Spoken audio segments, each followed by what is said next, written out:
E aí galera, tranquilo? No último vídeo dessa série a gente falou sobre os anos de fundação e os primeiros anos da Timely Publications, que mais tarde seria reconhecida como a grande Marvel Comics, editora de quadrinhos que a gente tem nos dias atuais. Hoje a gente vai falar da era de ouro dos quadrinhos aplicada a essa editora, que vai dos anos 1942 até meados dos anos 1950. E antes de começar o vídeo, queria já pedir a sua inscrição, o seu gostei, o seu comentário, se possível ativar o sininho.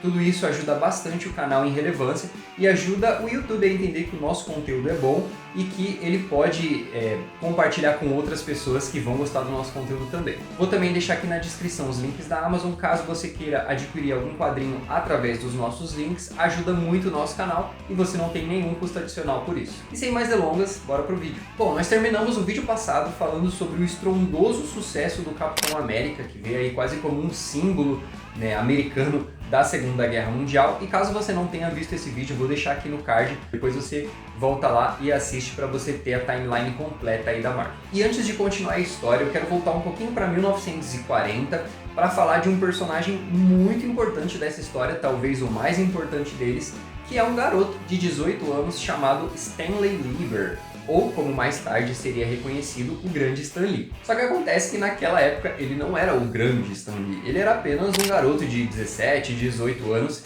que estava desempregado, mas que tinha o sonho de ser um escritor. O Martin Goodman, que era o dono da Timely Publications, ele era casado com Jean Goodman e ela era a prima do Stanley Lieber. O Stanley Lieber tinha acabado de ser demitido de uma fábrica de calças, que era um emprego ali muito comum para os homens daquela época, e ele estava procurando um emprego. Então a Jean Goodman levou o Stanley para fazer uma entrevista na Timely Publications, e aí o final da história você já conhece, né? Ele foi contratado, muito provavelmente, por ser parente, esposa do dono da editora e, consequentemente, parente do dono da editora também. Voltando agora ao sucesso da edição do Capitão América, obviamente a Timely Publications não perdeu tempo e começou a capitalizar em cima de todo esse sucesso, lançando novas séries. E alguns dos títulos que entraram para o acervo da editora foram títulos como USA Comics, All Winners Comics e Young Allies. Esse Young Allies é assim bem importante porque foi o título que trouxe o Bucky, que mais tarde seria o parceiro mirim aí do Capitão América. E tudo isso no ano ainda de 1941, que foi o ano de lançamento do Capitão América. E no meio disso tudo, o Stanley já estava trabalhando na Timely, né? Como eu falei, ele foi contratado em 1940 e ele trabalhava como estagiário faz tudo ali, né? Ele limpava o chão, trazia café, limpava as cinzas do charuto ali do Jack Kirby, levava o lixo pra fora, bem essas coisas de estereótipo de estagiário de filme americano. Tudo isso o Stanley Lieber fazia. E depois de um tempo trabalhando assim, o Stanley ele teve a sua primeira oportunidade ali de trabalho criativo, que era basicamente escrever um conto ali de 2 páginas, algumas tiras ali do Capitão América. E isso para um garoto de 17, 18 anos na época era muito incrível. O problema era que ele não queria trabalhar como um quadrinista ou como um escritor de quadrinhos, ele queria ser visto como um escritor sério, de literatura, de romances. Então ele fez ali o trabalho porque, enfim, incumbiram ele a fazer isso, mas ele não gostou muito do resultado final, depois que ele leu ali ele não achou muito bom, e para não macular a sua futura imagem de escritor sério e famoso, ele resolveu usar um pseudônimo, né, um nome um pouquinho diferente do seu nome real, e ele assinou como Stan Lee. E depois disso, surpreendentemente, o Stan Lee começou a receber mais trabalhos criativos e ele já até estava trabalhando em alguns personagens próprios, né, como o Demolidor, e não é o Demolidor que a gente conhece, né, o Daredevil, esse se chamava The Destroyer, e outro personagem também chamado Jack Frost. E enquanto o Stan Lee trabalhava nesses mini projetos, digamos assim, o Joe Simon e o Jack Kirby continuavam investindo nos seus personagens mais famosos, né, principalmente ali, claro, no Capitão América. Agora, acontece um episódio assim bem estranho na história da Timely, principalmente envolvendo o Jack Kirby e o Stan Lee. Acontece que o Joe Simon e o Jack Kirby trabalhavam para a Timely Publications, mas também faziam vários freelas para outras editoras e outras empresas de design, né? Coisa que é muito comum até hoje. Normalmente quem tem trabalho artístico trabalha para várias empresas de uma vez ao mesmo tempo. Só que o Joe Simon descobriu ali, numa conversa com um dos contadores da Timely, que provavelmente o Goodman não estava repassando todo o dinheiro de royalties do Capitão América que era devido ao Joe Simon e ao Jack Kirby. Então o Goodman estava meio que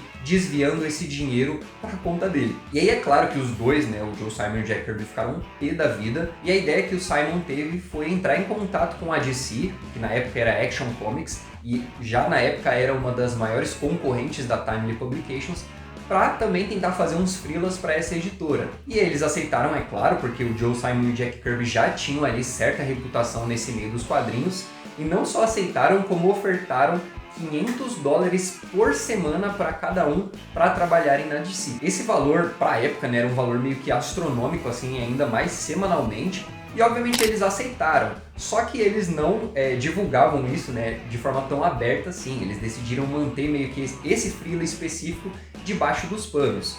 Só que o garoto Stan Lee, né, meio topeira ali, né, meio enxerido demais, acabou descobrindo e começou a frequentar também, porque o Jack Kirby e o Joe Simon meio que trabalhavam nesses projetos para Action Comics no horário do almoço, e o Stan Lee começou a frequentar essas sessões junto com eles, mas com os dois sempre pedindo pro Stan Lee ali ficar de bico calado, porque eles não queriam que essa informação vazasse. E o Stan Lee, claro, jurou de pé junto que guardaria segredo, só que dias depois, assim, o Goodman chamou o Joe Simon e o Jack Kirby para tirar satisfação, porque ele tinha descoberto que eles estavam fazendo os freelas para DC. E aí, assim, né, você já deve imaginar como que ficou o clima. Eles foram demitidos no final de tudo. O Stan Lee, acho que até o final da sua vida, assim, realmente disse que não foi ele que vazou essa informação, não foi ele que contou pro Goodman. E em contrapartida, o Jack Kirby tem certeza que foi o Stan Lee, e foi daí que nasceu essa rixa, né, meio que Jack Kirby e Stan Lee. Mas a gente não tem a gente tem a verdade do Stan Lee, a verdade do Jack Kirby, mas ninguém sabe de fato o que aconteceu.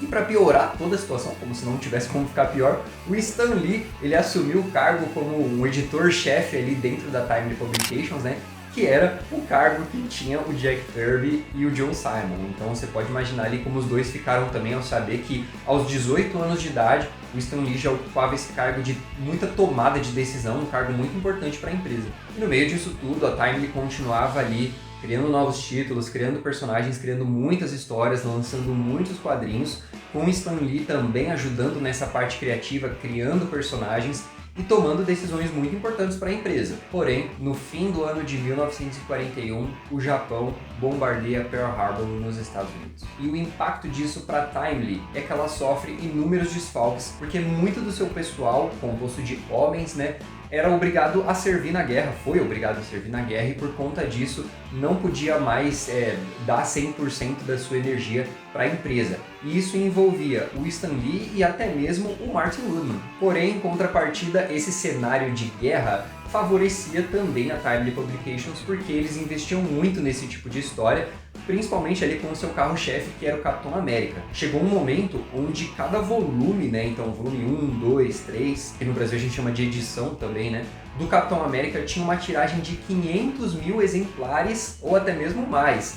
Para vocês terem uma ideia de volume, aqui as grandes editoras de quadrinhos no Brasil, como por exemplo a POC Nankin, tem uma tiragem por título de 3 até 5 mil exemplares, ou, por exemplo, os do Junji Ito, se eu não me engano, chegam a 15, 18 mil. Então, para vocês terem uma ideia, que o quadrinho mais estourado de uma editora grande aqui no Brasil chega a 18 mil exemplares. Vocês imaginam que é 500 mil exemplares por volume do mesmo título. É uma coisa assim absurda mesmo. Só que por conta da guerra, a Timely não conseguia assim capitalizar sua criatividade e não conseguia lançar novos títulos. Isso só foi acontecer lá em 1945, depois da guerra, e depois que o Stan Lee e todo o resto do pessoal conseguiu voltar à ativa de forma assim 100% para a Timely Publications. E aí, em 1945, então, a Timely lança 2 novos títulos que são bem diferentes do que estava sendo feito para a empresa naquela época, que é a Millie the Model e a Patsy Walker, ambas de Stan Lee. E aí aqui vale também terminar o vídeo falando sobre o porquê que o Stan Lee lançou esses 2 novos títulos e para onde a indústria de quadrinhos estava caminhando ali no início dos anos 50 e na década de 50 como um todo. Acontece que no pós-guerra, os quadrinhos começaram a ser marginalizados e muitas pessoas começaram a atacar a indústria dos quadrinhos, alegando que as histórias em quadrinhos e as histórias contidas nesses gibis estavam deixando os jovens mais hostis, mais violentos, e isso estava colaborando para os índices crescentes de bandidagem, vadiagem dos jovens ali e delinquência juvenil como um todo. Muito parecido com as opiniões que a gente tinha ali no mundo dos videogames há uns 15 anos atrás, ali com o lançamento de Assassin's Creed, né? Tudo isso que envolveu ali alguns casos, e muitas pessoas alegavam que eram os videogames que estavam fazendo isso com os nossos jovens, né? Só que Isso tomou proporções assim astronômicas, né, a ponto de a gente ter várias pessoas ao redor do país todo fazendo queimas de gibis, né, queimando gibis. Meio que assim, uma loucura institucionalizada, e as pessoas colocaram toda a culpa nas histórias em quadrinhos. E toda essa comoção culminou no Comics Code Authority, que foi uma tentativa do governo de criar um selo de aprovação para os quadrinhos. Todo quadrinho que não tinha aquele selo significava que era um quadrinho não adequado para os jovens, né? Então era um quadrinho que continha violência, erotismo, terror, bandidagem, sangue, coisas desse tipo. Então todos os quadrinhos que não se encaixavam dentro desse selo não poderiam ser comercializados. O problema é que muitas histórias de super-herói ou muitas pulp fictions, né, que eu falei no primeiro vídeo, que eram histórias que faziam muito sucesso na época, se encaixavam de alguma forma em algumas dessas categorias. O código ele só foi oficializado de fato em 1954, mas ali em 48, 49, a gente já tinha primeiro esse estigma dos quadrinhos e a gente já via as consequências de como as pessoas viam os quadrinhos nas vendas. Então as vendas de super-herói começaram a cair muito, a própria Timely Publications começou a fechar, a encerrar diversos títulos porque eles não estavam lucrando mais, como por exemplo o do Tocha Humana, que foi finalizado em 49, e no início dos anos 50 isso só piorou, até que culminou mais tarde ali na oficialização do selo Comics Code Authority em 1954. Tem um quadrinho do Pipoque Nankin que é muito importante para retratar esse período, eu peguei ele aqui para mostrar para vocês, que é o Amazona. Esse quadrinho ele fala muito sobre esse período, é bem específico assim sobre esses anos que eu estou citando aqui no vídeo, e ele fala justamente sobre como foi o desenvolvimento desse selo e como que essa lei foi aprovada. Eu recomendo muito para você que curte contexto histórico, em saber a história por trás das histórias em quadrinhos, além de que é um quadrinho bem curtinho, eu acho que tem 100 páginas ou nem isso, e tem muitos extras aqui no final, explicando mais ainda sobre o contexto histórico, tem fotos da época e tal, e ele explica aqui bastante como que estava esse cenário popular na época, então é um quadrinho muito legal caso você queira se aprofundar mais nesse tema.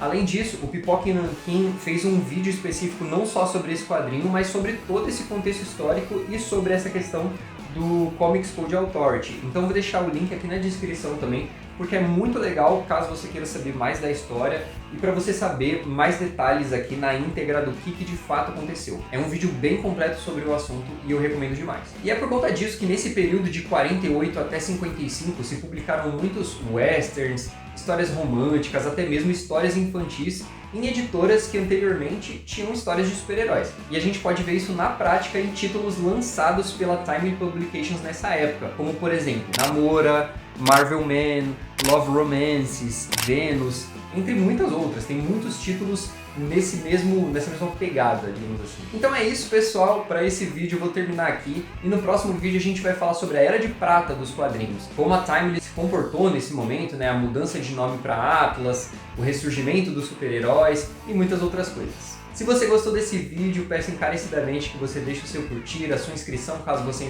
ainda não seja inscrito, um comentário, eu gosto muito de conversar com vocês aí na seção dos comentários, quero saber a opinião de vocês desse período também. Enfim, se possível ativar o sininho, tudo isso, como eu falei já no início, ajuda muito o nosso canal. Não esqueça que aqui na descrição também tem os links da Amazon, vou deixar também o link da minha lojinha da Shopee, que são as coisas que eu vendo aqui usadas, né, mas caso alguém tenha interesse, eu cuido muito bem dos meus quadrinhos, então se você se interessar por algo também, dá uma passadinha lá, quem sabe tem alguma coisa que você goste. Mas é isso, pessoal, muito obrigado pela sua audiência até aqui e eu vejo vocês no próximo vídeo. Valeu e falou!